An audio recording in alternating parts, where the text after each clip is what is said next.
तो जया 624 प्रत्याशी थे जिनकी किस्मत का फैसला कल ईवीएम में कैद हो चुका है। कल चौथे चरण के लिए अब मतदान पूरे हो चुके हैं और जो मतदान का रिजल्ट रहा है वो अब 10 मार्च को ही सामने आएगा। बिल्कुल, लेकिन कुछ प्रत्याशियों में कुछ ऐसे चेहरे भी शामिल हैं इन प्रत्याशियों में जिनकी हार जीत उनकी पार्टी की साख का सवाल साबित होगी। और ऐसे ही कुछ दिग्गज चेहरों पर ये रिपोर्ट हम अपने दर्शकों को दिखाते हैं।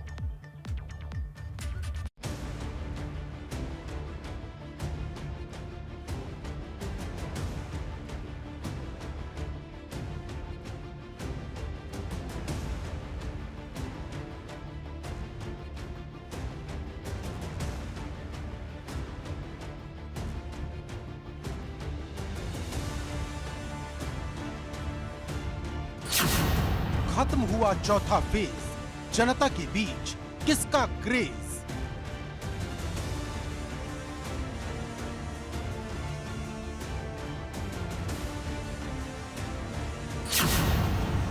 ईवीएम में लॉक हुई दिग्गजों की किस्मत।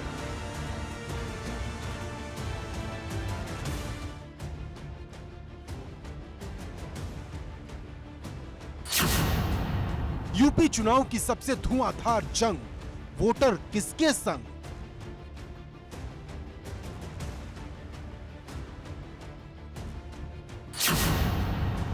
तीन केंद्रीय मंत्री और यूपी के 4 मंत्रियों की सबसे बड़ी परीक्षा।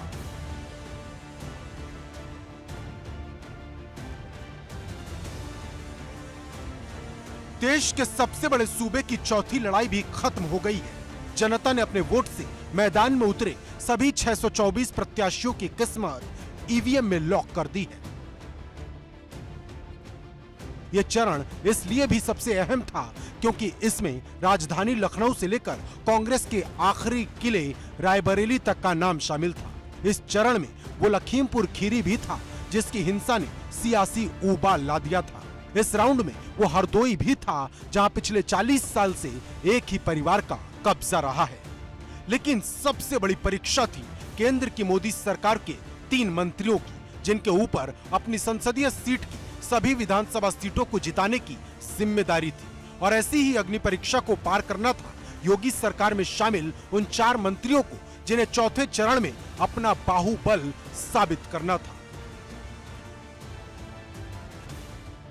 गौरतलब है कि केंद्रीय रक्षा मंत्री राजनाथ सिंह लखनऊ से सांसद हैं, तो केंद्रीय मंत्री कौशल किशोर मोहनलालगंज से, वहीं केंद्रीय गृह राज्य मंत्री अजय मिश्र टेनी लखीमपुर खीरी से सांसद हैं। ठीक इसी तरह इस चरण में योगी सरकार में मंत्री ब्रजेश पाठक, आशुतोष टंडन, धुन्नी सिंह और जय प्रताप सिंह जैकी जैसे महारथियों की साख भी दांव पर लगी थी, जिन्हें न सिर्फ अपनी सीट बल्कि अपने आसपास की सीटों को भी जिताने की जिम्मेदारी थी।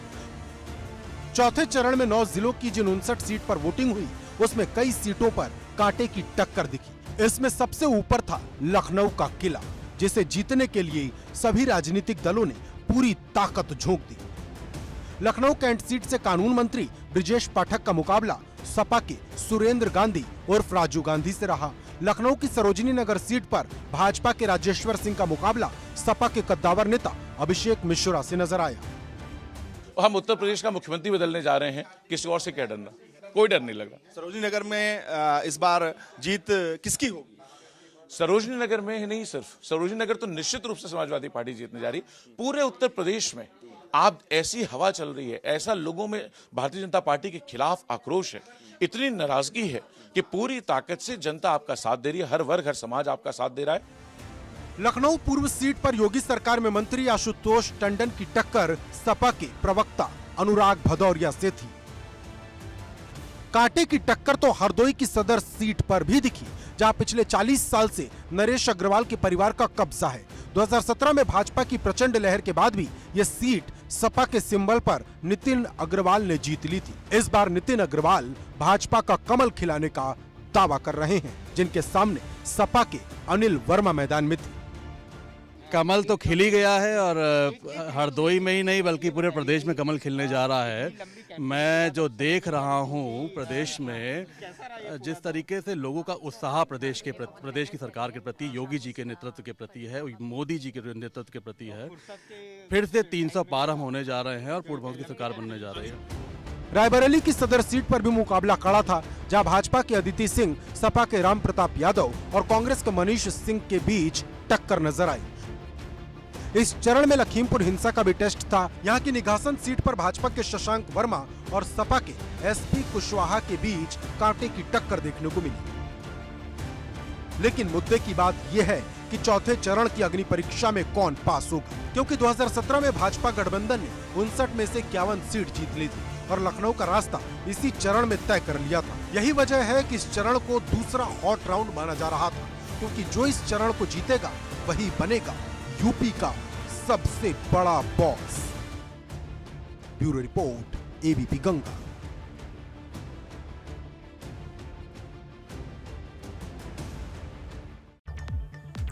और चलिए इस